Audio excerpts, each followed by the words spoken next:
Ladies and gentlemen, we're now officially 2 weeks into the new year, and things seem to be going completely to shit, thanks once again to our good old pal, COVID.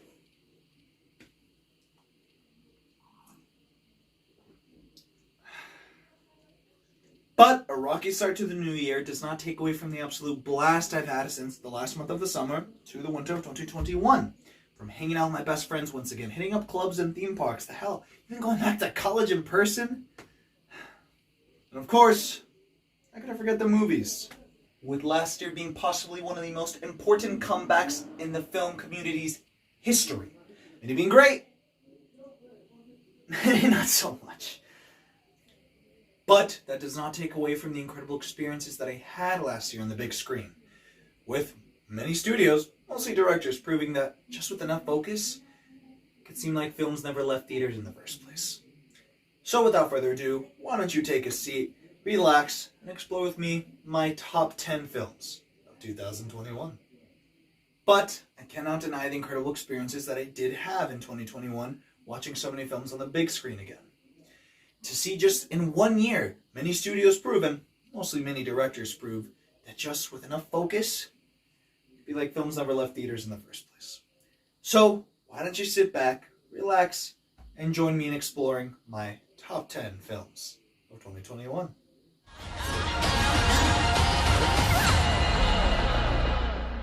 Coming in at number 10, we have Raya and the Last Dragon. Now, Raya and the Last Dragon was actually a film that I did not see around release, which also happened to be the time that I finally got vaccinated and was able to see my friends for the first time. We actually went to go see Tom and Jerry. I ended up seeing the film a few months later in the summer on a plane on my way back from a trip to Florida. I just didn't have the best viewing experience for this film. But I cannot help but deny that it was still a rather fun experience to watch a very unique kind of Disney film that has a more Mulan style of storytelling, even on to literally being an exploration and a celebration of Asian culture, while having a unique Mad Max dystopian twist to it, with a lot of great and fun and lovable characters, with an even interesting unique villain. However, I dare say that the finale wasn't necessarily the most exciting or even most original, which really brought it down for me how they tried to go for the classic Lego movie redemption arc. This just seemed to force in the idea that anyone with enough time can be good again, without actually giving them a reason to be good.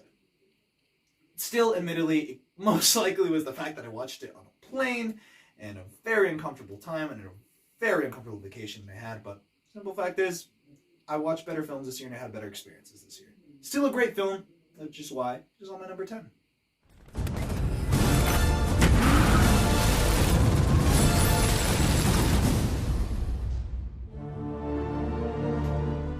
And at number 9, we have the film that it took me over a month to see and I never got to review, No Time to Die.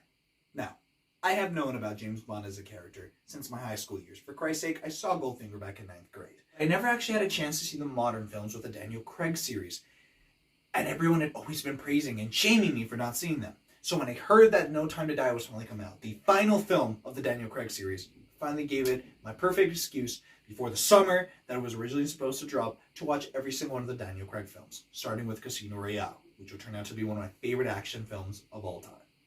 Then the pandemic happened and the film got postponed, and then when I finally have the chance to see it, we don't make it to the screening, and then finally after a month of struggling to see this goddamn film, I get a job at the mall, or right across the street the local theater's at.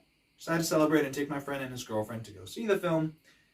I mean, they're watching the worst fucking screen imaginable, but it does not take away from some of the best performances of the year, some of the best action sequences of the decade, and we're barely in the second year. And one of the most killer soundtracks Hans Zimmer has ever released. We'll get back to Hans Zimmer later in this review.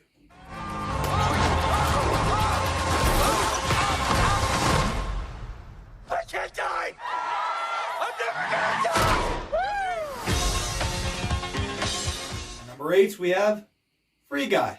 What was there not to love about Free Guy?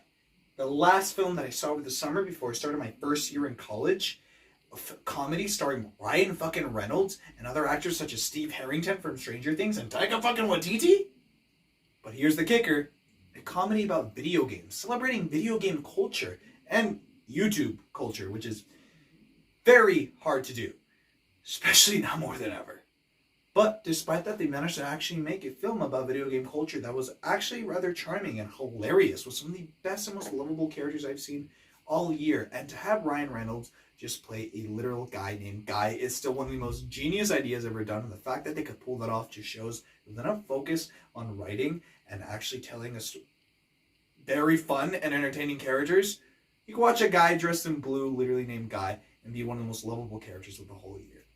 This gives me hope that one day video game movies will truly be the comic book films of our generation. But till then, for you guys, my number 8.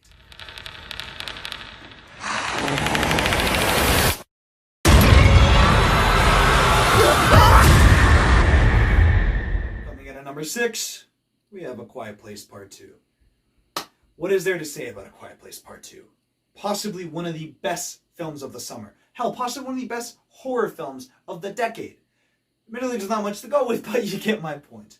The fact that it is a sequel to already a film that came out almost now 3 to 4 years ago that was not expected to be such a hit in the first place. A B-movie plot where characters are not allowed to speak, and yet somehow it became some of the most visually and technically stunning horror films possibly to be released in the last decade. And the new film is not so far from its predecessor, with some of the best performances of the year, with some of the most tense and terrifying sequences of the year, some of the most visually stunning and technically fantastic camera sequences I've ever seen.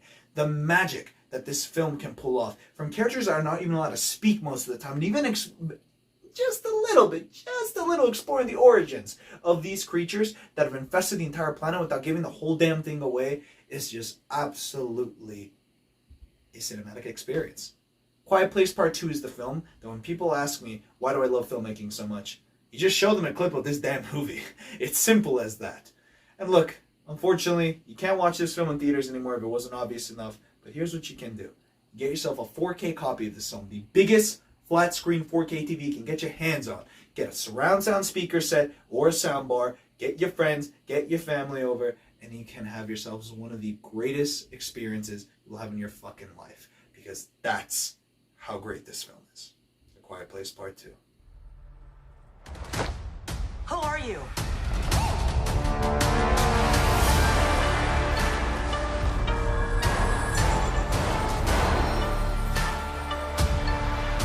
Number 6, we have ShangChi. It's funny to think that when this film first came out and I saw it, I was telling myself that, okay, this film was going to be my favorite film of the year.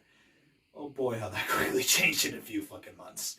But that does not take away that is why I absolutely, clearly adored this film, being one of the best action films to come out this year, and one of Marvel's best and most original films to come out since really Black Panther back in 2018. Once again, exploring a new kind of culture that has simply not been explored in cinemas in a while, being an homage to classic Hong Kong cinema, bringing us back to the classic Bruce Lee and Jackie Chan action films of the 70s and 80s, now for a whole new generation with classic Marvel comic book style. Now bringing in some very unique and interesting villains to giving us some of the best action sequences I've seen all year. The same year that No Time to Die came out, Shang-Chi blew my mind with shirtless Asian dudes beating the shit out of each other. I do not care how weird that sounds. Please watch this movie the second you can get the chance. Till then, Shang-Chi, number 6. Gonna say it twice, turn up the street lights. We taking the flight to a couple of days in the life for what it's like in Washington Heights. And for number 5, the first of the 2 Latin musicals that I got to witness this year, In the Heights. Now, as I mentioned a billion times in the review alone for this film, I have a very personal history with In the Heights, as it was supposed to be the last high school play I ever did for my high school teenage years before I graduated. Here's some proof. Of course, I never got to do that shit because the pandemic canceled everything, but the fact is, I was still supposed to perform the musical, which meant I used to have to play every single song every morning on repeat without fail, especially memorize the lines for Kevin, who was the character I was supposed to play. It got very annoying very quickly. But once I finally got a chance to see this film, after it got postponed for an entire year, and watch it at home over the summer, I couldn't help but just fall in love with this story. To see a musical, something that I wasn't really that crazy for all these years, though I did so many of them, and watched so many of them, to see a film so beautifully explore and celebrate Latino culture, my culture, bringing us some of the most lovable, fun, and relatable characters ever on the big screen, celebrating our history and exploring a lot of the dark and tough shit that people in my background have to deal with. And to still see it done so masterfully with some of the best visual sequences I've seen all year and some of the best musical numbers I've seen all year. It's still an absolute pain to me that Warner Brothers treated this film in marketing abysmally, causing it to bomb and lose half of its budget in the box office. Hopefully now it will get a chance to get at least nominated in the Academy Awards so it could get a little more recognition and promotion as it deserves. Till then, In the Heights is my number 5. Oh my god, we've got a freaking kaiju up in this shit! I don't wanna do your Number 4 is the best fucking comedy of the year. It's The Suicide Squad. Now, James Gunn has been one of my favorite directors of the last decade, ever since he made the Guardians of the Galaxy films. Hell, I still remember vividly watching Guardians of the Galaxy Volume 2 back in freshman year of high school with my friends. So when I heard that he was making a reboot/remake of the 2016 disaster that was Suicide Squad, once again for the DCEU, it was just such a strange idea to do, but to put James Gunn on it, I just couldn't help but want to give it a chance. And then I saw it. And then I saw it again. And again. And then fucking again. This has to be one of the best comedies ever done for a comic book film. Every single scene in this film, you're either dying of laughter or just having a blast watching some of the most fun and exciting action sequences of the entire year, with some of the most incredible editing and transition sequences to come out this year. I know it's a very specific thing to say, but the editing and the visuals were just absolutely masterful. I want to study every single frame of this film just to learn how to perfectly make smooth transitions the way James Gunn successfully pulled off in this film. It once again suffers tragically to Warner Brothers' abysmal marketing for this film, causing it to be another box office bomb of this year. But hopefully, it being the surprise hit that it was online, most people already got the chance to see this film. I just hope if you haven't seen it in a while, give it another shot. Also giving us one of the absolute greatest soundtracks of the year. James Gunn never fails, and this is another one of his comedic masterpieces. The Suicide Squad comes in at number 4.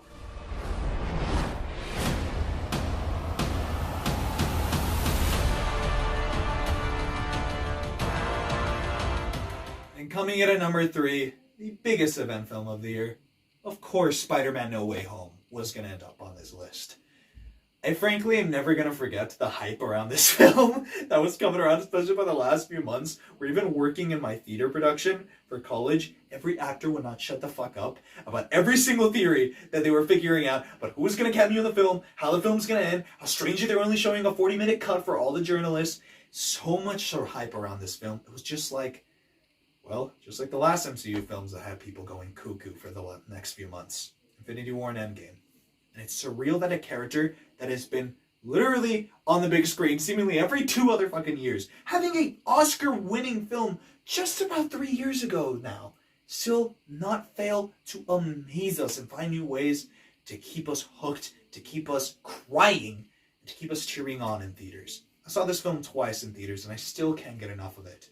It's frankly something that I just almost can't believe to admit, that it being one of the best coming-of-age films I've seen in years, and being, yes, one of the best comic book films ever possibly made, let alone for the Spider-Man character. For a character that seemingly gets a film every 2 years, it just blows my mind that Marvel never fails to find a new way to make him fun, to make him interesting, and to make him exciting. It just shows when you get a team of passionate filmmakers, you just can't help but tell a good story. I'm never going to forget watching this film in theaters, being truly the first big event film that I saw all year. Spider-Man No Way Home needs no introduction. You've probably already seen it. Go watch it again. Spider-Man No Way Home comes in at number 3.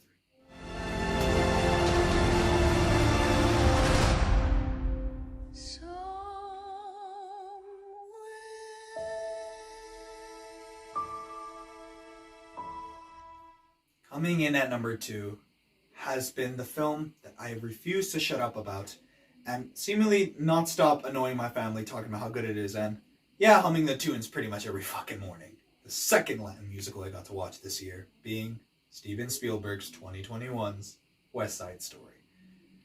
I think I've pretty much given my perfect love letter, like ever, about anything with the review I made of this film.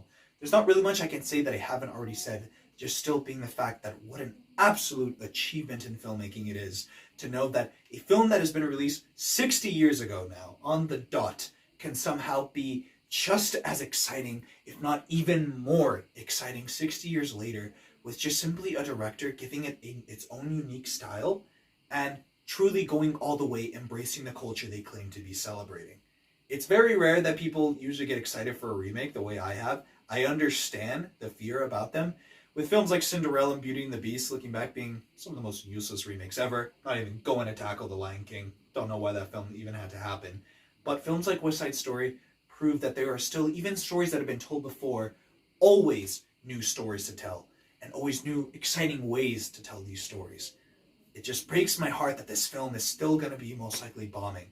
And it's such an incredible experience as it was to watch it on an IMAX screen will not be experienced by most people. The film is still out there. Please give it a chance. Go watch it with your friends and family. Especialmente si eres un latino. No perdas esta película. Esto es una película para ver con la familia. No pierdas tu tiempo y no me jodas. Ve a ver West Side Story, por favor. West Side Story is my number 2.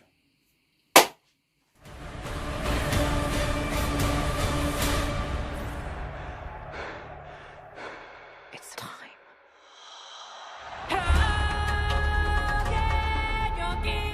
Then we come to my number 1. The film that ever since I'd seen in theaters twice, I have not been quiet about. I have not stopped wanting to study. I've not been wanting to stop rewatching online. To be watching every single scene I can get my hands on. To watch every single interview I can get my hands on. To watch every single mini documentary and video explain the history of the productions of these films and the book series that I can get my hands on. Of course, I'm talking about Dune. It's funny because really until like the summer of this year, I did not even know about this film's existence and barely knew about the series' existence because of all the references of every other work that this franchise has apparently inspired, including my favorite being Star Wars.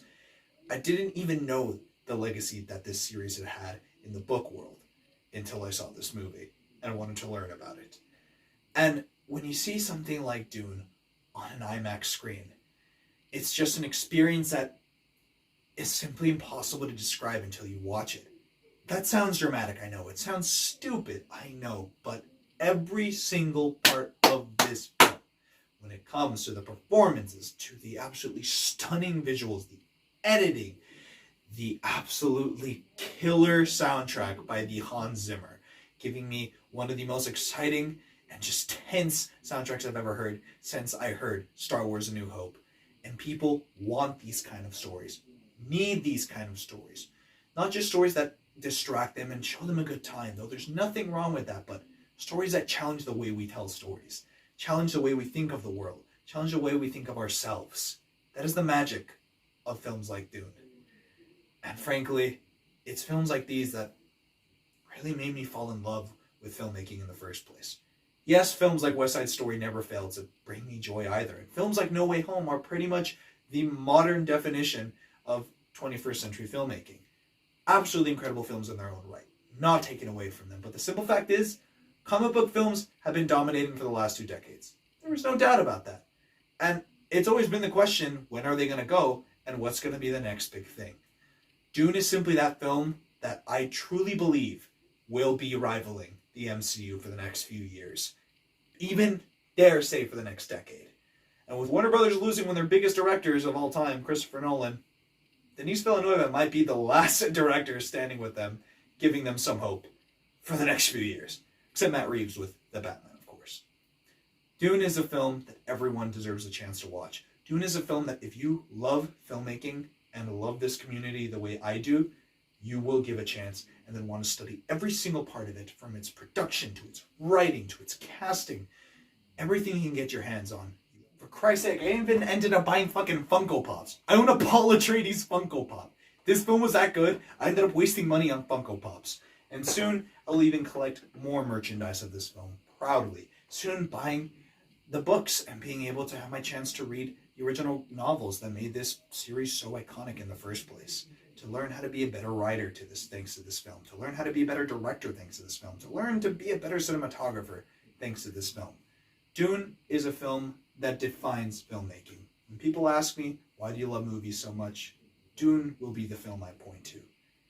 There is a magic to watch a film like Dune on the big screen. There is a magic to be able to experience something like that with your friends on an IMAX screen that you simply cannot replace in any other way. Dune is the magic of cinema, and I just cannot wait to be able to experience the next few films that come out, and possibly the next cinematic universe to come and challenge the MCU for the next few years. Dune is my number one film of 2021. Guys, those were my top 10 films of 2021. Is there any films that you think I should have included in this list? Any that you would have changed in the ranking of? I would generally love to know in the comments down below.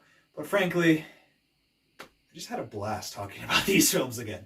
Talking about the excitement, the experience I had watching these ones, and looking back at the wild roller coaster ride that was 2021. The year we were supposed to recover as a country from the pandemic. Now we seem to be going back to the same bullshit. But you know what? No. Despite all that insanity that has been the last few months, I just can't help but admit that ever since fall and me getting back into college, I've been able to do things that I didn't deem possible. My friends and I have been given the opportunity of a lifetime since this fall. To be able to work as an official team, to be pitching to studios across California, to work for an official film studio, me being an official screenwriter. Now, this has been a script that I've been working on for the last few months for an animated series that we were originally going to be pitching with a producer of mine for ABC Studios. That does not seem to be happening anymore. But that does not take away the fact that I still have been practicing like a maniac more than ever my screenwriting skills. When all these years I thought I was going to be a director or even at worst a cinematographer, it seems that writing the last few years has really been something I've been able to grow into as a filmmaker and experience and practice more and seem to nearly perfect. What excites me more than everything of this, I've been able to meet people and do things that, once again, I just didn't deem possible. Anyway, guys, this was my top 10 films of the year. I really hope you guys enjoy this video. I really appreciate your guys' patience. New videos coming out. I have another little projects that I've been working on for the last year. Really hope you guys enjoy them. Really hope it's worth the wait. And once again, thank you guys for watching as always. I hope you all had a happy New Year's and have a lovely day. See you again.